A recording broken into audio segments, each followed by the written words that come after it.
মুড়ি ঘন্ট মানে শুধু চাল মুড়ি নয়, মেদিনীপুরের মুড়ি ঘন্ট একটু আলাদাই হয়।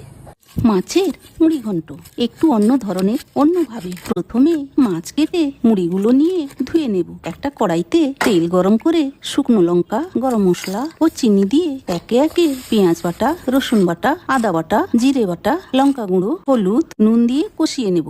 আলু ও মাছের মুড়োয় নুন হলুদ মাখিয়ে নেব।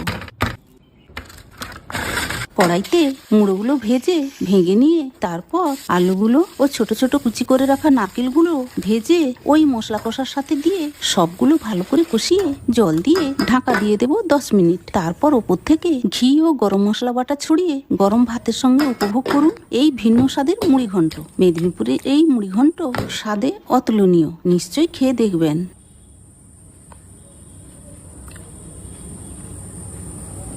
দারুণ।